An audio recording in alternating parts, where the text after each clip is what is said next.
is and should be a touchdown. Here we go. Bryson Mars has got his back behind him. It is Jaquindon Jackson. Here's the snap. Bryson Barnes looking deep. He's got a man. It's caught! He's gone! Touchdown early!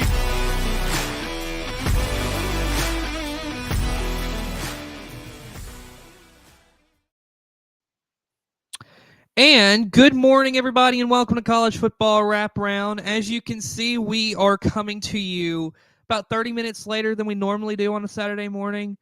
But that is because that, as a programming note, which I'm going to announce right now, we are going to plan on having College Football Wraparound start at 10:30 from now on for the remainder of this program for the foreseeable future.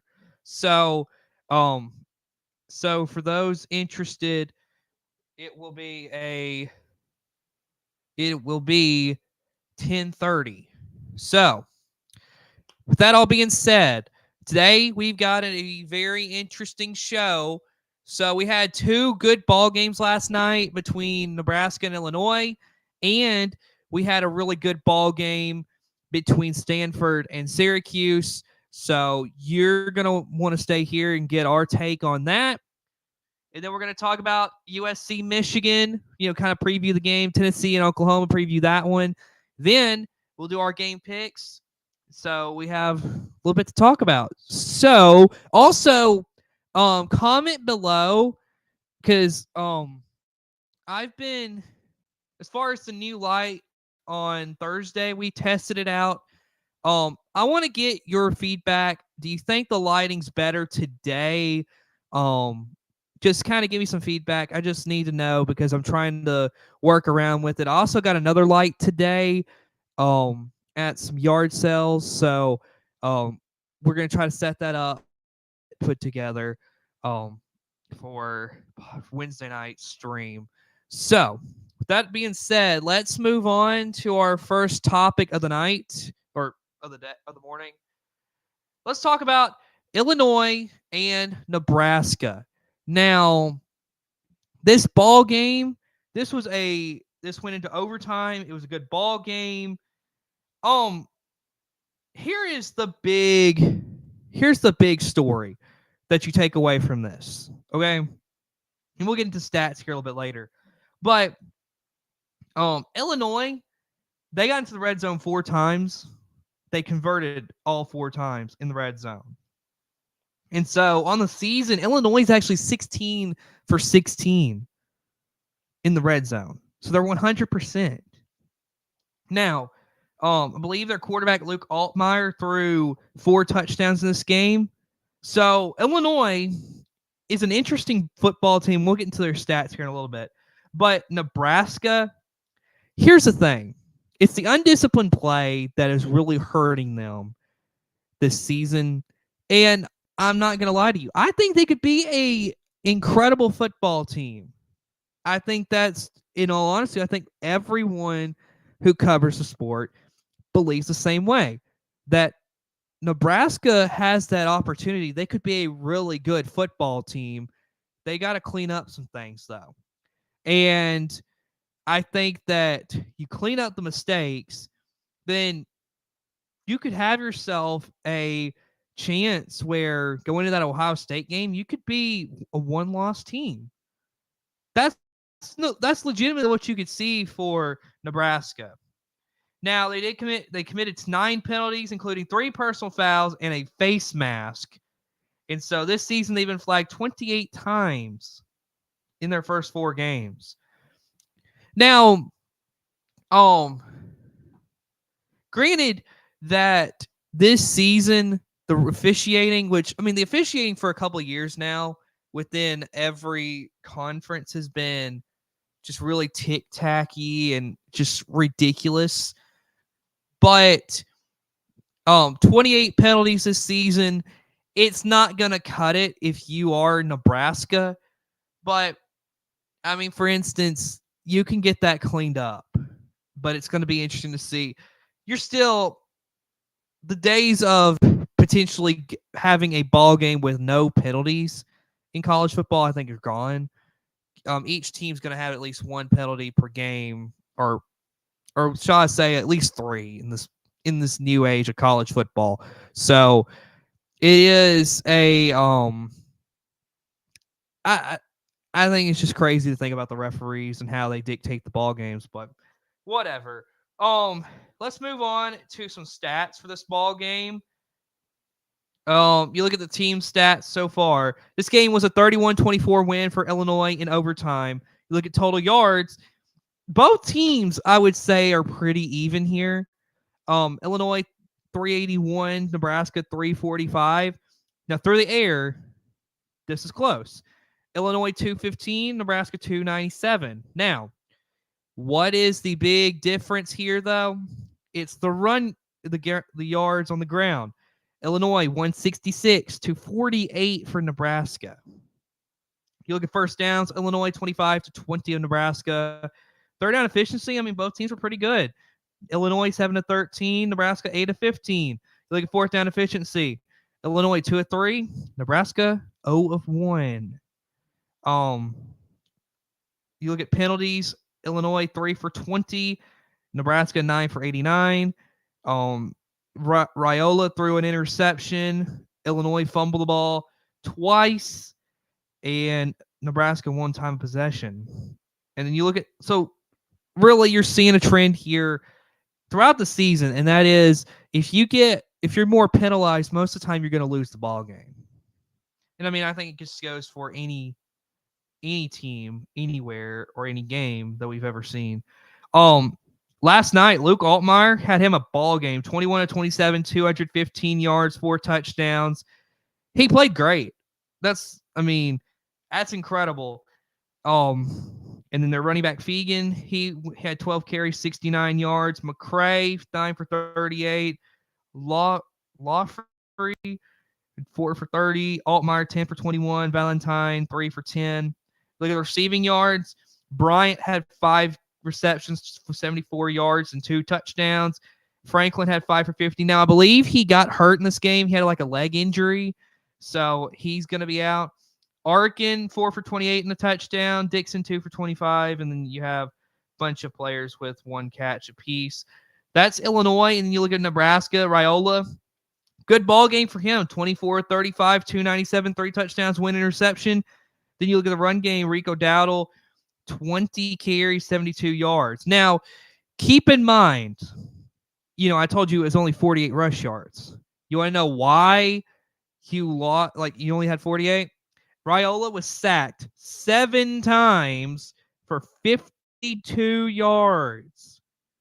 So you're looking at 52 yards of run game taken away because of Raiola getting sacked. The run game for Nebraska, it's not terrible. It's just sacks.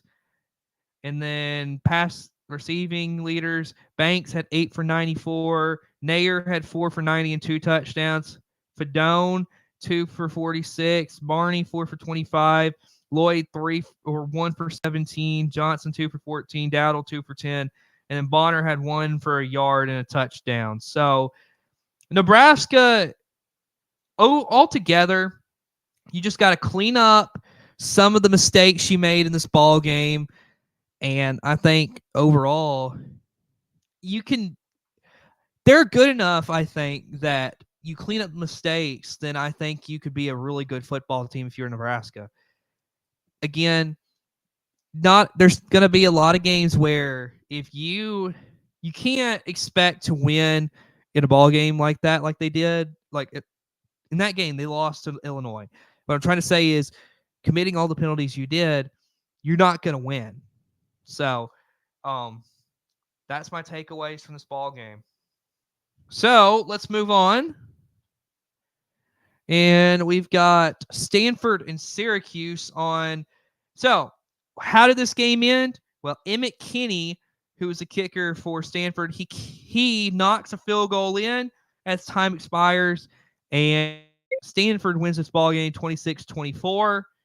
So if you look at this, So, you know, Kenny was a big factor in last night's game for Syracuse, Stanford. Sorry about that. He hit field goals from 38, 51, and 35. So, um, so I mean, what is some? So, what is the big thing here? Okay, so, um, so really, if you look at it, um, I mean, it was a good ball game. It was close. There was one play. Ashton Daniels, I believe, is the quarterback for Stanford. He threw it up, and it was a one-hand grab for a touchdown for Alec Ayamaner. That is okay. First of all, if you're looking at a guy who is a receiver who has really gone under the radar that could get to the NFL and be a huge star, Alec Ayamaner is definitely that guy. Stanford has been known for getting some good talent into the NFL. I mean, you remember Christian McCaffrey, don't you? So I mean, Stanford is going to. I mean, they got some interesting players on that team. Um, so okay, you look at total yards, and this was a close ball game as far as total yards are concerned. But you'll see here in a minute why it was. What the difference was. But Stanford had 351 to 365 of Syracuse. So Syracuse outgained Stanford. Syracuse though 339 through the air, 178 for Stanford. Stanford had 173 on the ground to 26 of Syracuse. So you're seeing Syracuse definitely is relying on Kyle McCord a lot. If you don't remember who Kyle McCord is, he was a starting quarterback at Ohio State last season. So if you don't remember that name, there you go. First down, Stanford 21, Syracuse 18. Third down efficiency, Stanford 5 of 14, Syracuse 5 of 13. Now here's something big. Stanford went for it on fourth down 2 times. They got it both times. Syracuse never went for it. Both teams had 7 penalties. Stanford only 55 yards on those penalties, and Syracuse 70 yards. Both teams threw 2 interceptions apiece, and here's the big thing. Syracuse won the time of possession with 32 and a half minutes to 27 and a half minutes of Syracuse. Now, you look at some of the player stats. Ashton Daniels had him a ball game, 23 of 38, 178, 1 touchdown, 2 interceptions. So you got to really, the 2 interceptions, you got to clean that up. But overall, not a bad game. In the run game, Davis Jr.'s 9 carries, 79 yards. Ford, 8 for 47. Ashton Daniels, 13 for 45. So, also, that's another thing to keep in mind. Ashton Daniels is a good running quarterback. He can get out, make some plays with his legs. That's what makes him kind of a unique player. I don't know who you could really compare him to, but he's definitely a very mobile quarterback. And then you look at the receiving yards. Alec Ayamaner 7 for 87 and a touchdown. So there's your touchdown that Ashton Daniels threw. And then CC 8 for 49, Roush 4 for 25, Rubin 1 for 10. And then the other scores, you had Green on that defense for Stanford. He got a touchdown. Legber had a touchdown for Stanford. So, and then really, Kenny, he went for 4 on field goals last night. So, great job by Stanford in this ballgame. Syracuse, on the other hand, Kyle McCord, 27 of 42, 339, 2 touchdowns, 2 interceptions. In the run game, Allen 8 for 25, Willis 4 for 9, and then McCord was sacked 5 times for 8 yards. He had a touchdown on the other hand. So, and then receiving, Pena 10 for 101, Hatcher 3 for 84 and a touchdown, Gill 4 for 55, Allen 4 for 43, Meeks 3 for 40 and a touchdown. And then the defense, Lewis had him a interception. Grant had an interception. So yeah, it was a really just an interesting ball game altogether. as Stanford comes out with the win here. Just a good, hard fought ball game. All right. Now, I didn't put any slides. I didn't get the or Oklahoma Tennessee slide, but I do have our game of the week slide. So, which is USC and Michigan. That's our game tonight or later this afternoon. If you didn't hear me on Thursday night announce that, so you don't want to miss that. It's going to be a good ball game. But let's real quick. I'm going to turn off my slideshow just for a second. So let's talk about this. Oklahoma, Tennessee. What do I think this ball game is going to be like tonight? Well, first of all, if you're talking about Oklahoma and Tennessee, you got to first think about this. Okay, Tennessee has probably got probably the most dynamic offense in college football this season. I don't think anybody. I mean, I don't know if anybody's really going to argue with me right on that. Thing is, Tennessee really hasn't played anybody yet. Okay, they've played. I think it was Kent State they played last week. They played NC State, and was it like Chattanooga they played week 1? So I mean, they haven't played much of anybody yet. So this is really a test, in my opinion. Now it is interesting for the storyline of Josh Heupel is back in Norman for the first time since his playing days, and I'll be honest, this is going to be a barn burner of the football game. What is the big storyline here?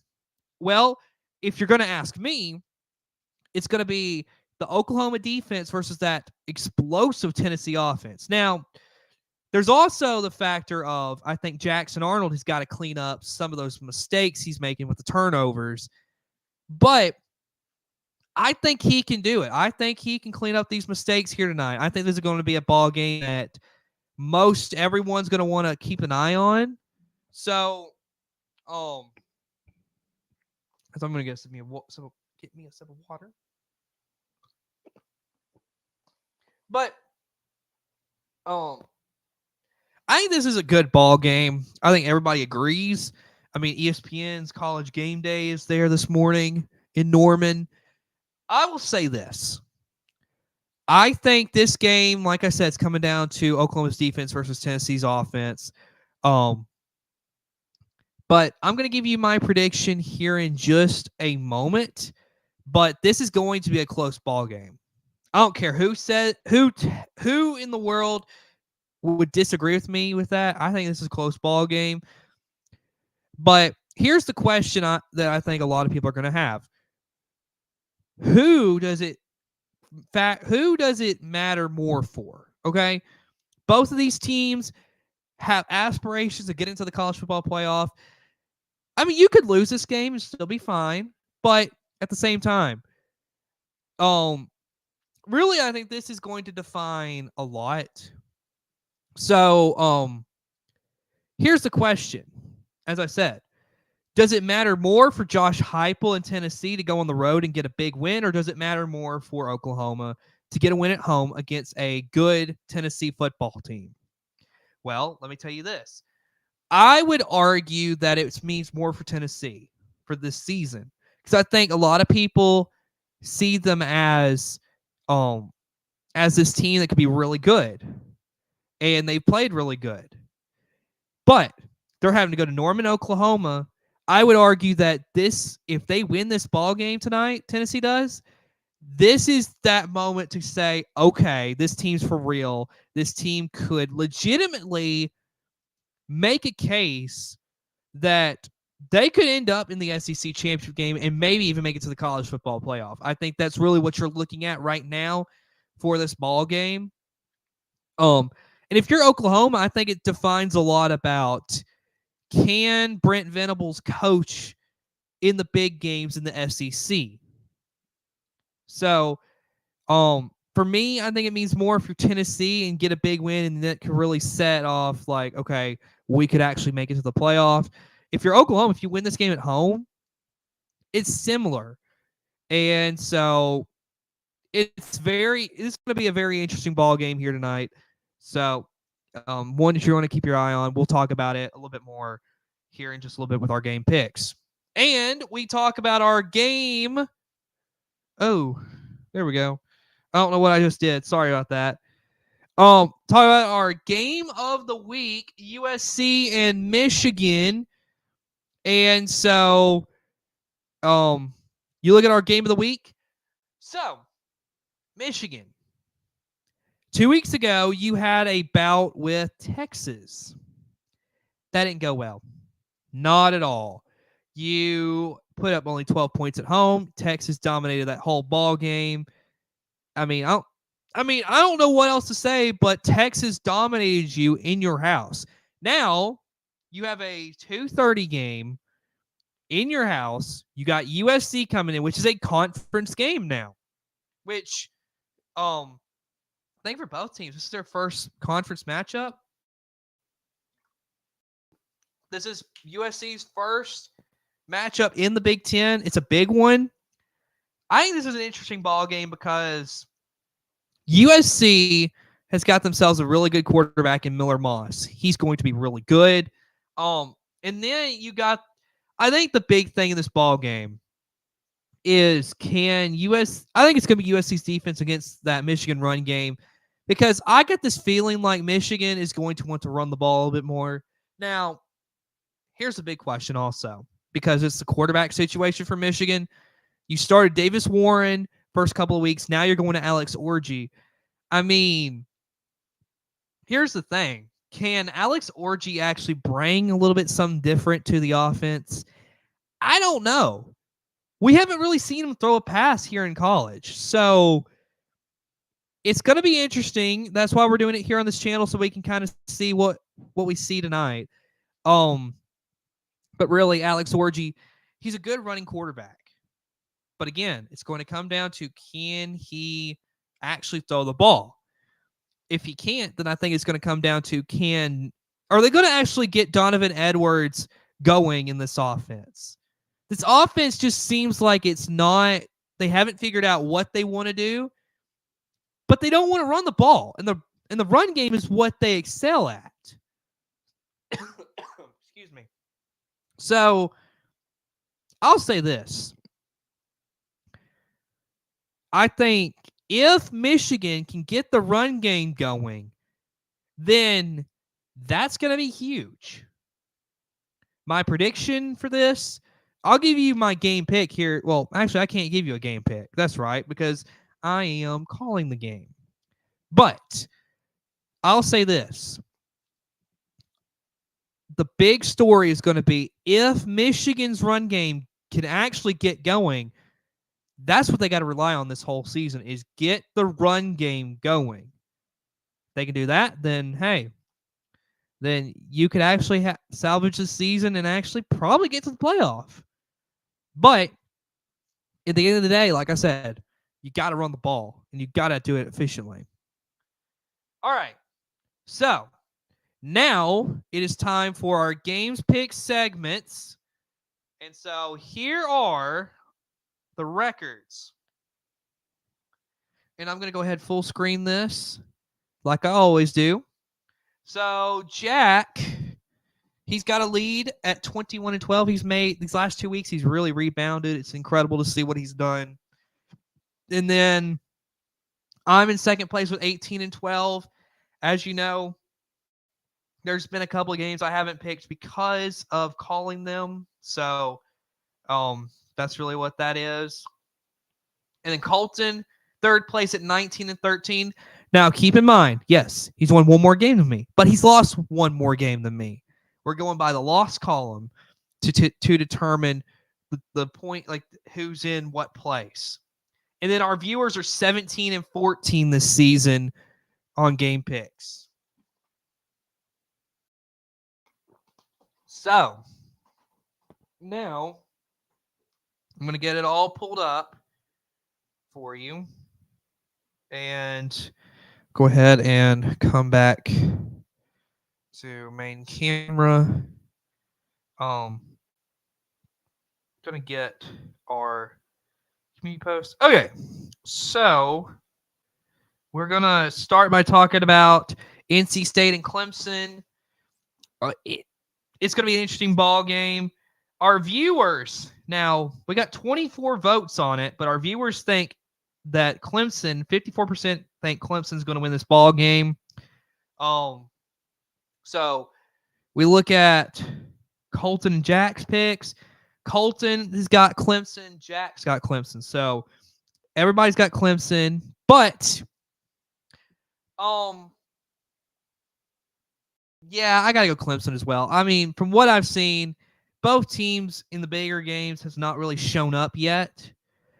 But I think if you're Clemson, I think this is going to be a win for you because NC State has not shown up as much as what I would have liked to see, especially since you got Grayson McCall as your quarterback. Would have liked to see better. So, all right, turning our attention to Utah and Oklahoma State. Our viewers 83% on Oklahoma State. Jack's got Utah. Colton has got Oklahoma State. I got to agree with Jack. I think Utah wins this ball game. Now, there is uncertainty about Cam Rising and his status if he's going to play. That's a big factor. But overall, I think Utah is the better team. They should win this ball game, so I'm going to go Utah in this ball game. Then we've got Georgia Tech and Louisville. Jack's got Louisville. Viewers have got Louisville. Colton's got Louisville. I think Georgia Tech will bounce back. I think Georgia Tech wins this ball game. I'm going against everybody, and I mean our viewers have 100% Louisville. I'm going Georgia Tech. I think Georgia Tech wins this ball game. Then you look at Michigan State and Boston College. Viewers 97 votes on it. Viewers have 53% Boston College in this ball game.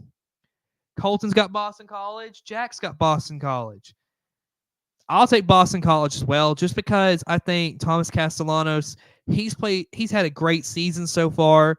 And I mean, they played a close game against a very good Missouri team on the road. So I'm going to give Boston College the edge here. I think they're going to play a good football game here tonight.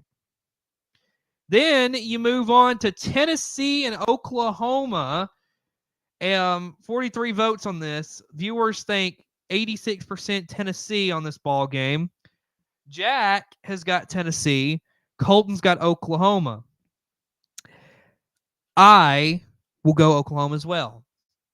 I think the defense is going to get right in this ball game. I think Jackson Arnold is going to have probably the best game he's had in his career. Give me Oklahoma.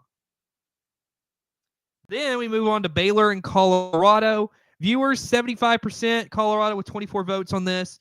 Jack has got Baylor. Colton's got Colorado. Give me Baylor. I don't think Colorado is all that great. I think they're going to fold against a team like Baylor. So give me Baylor. Then we got Kansas and West Virginia. 12 votes on this. Viewers, 83% West Virginia. Jack has got West Virginia. Colton's got West Virginia.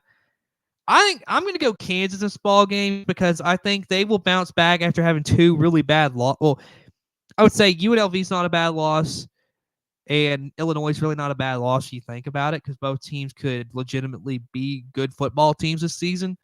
I'll take Kansas this ball game. I'll go against everybody. I think Kansas will bounce back and get a win against West Virginia. And then we had Illinois and Nebraska. I had Nebraska winning. Viewers had Nebraska winning. Jack had Nebraska winning. Colton had Nebraska winning. We're all wrong on that one. So Illinois got the win. Then you look at Iowa and Minnesota. Now, this is the last game that I will be able to pick. We have 5 votes on this. 80% say Iowa's going to win the ball game. Jack has got Iowa. Colton's got Iowa. I'll take Minnesota. I think PJ Fleck's done a good job of coaching that football team, so I'll take Minnesota. And then our final game, I can't pick the game. Viewers, 100% USC with 6 votes. Jack's got USC. Colton's got USC. So, there's your game picks for the college football Saturday that you're about to see. So, with that being said, folks, thank you for watching. We'll see you later at 2:30 for USC and Michigan. Goodbye, everybody.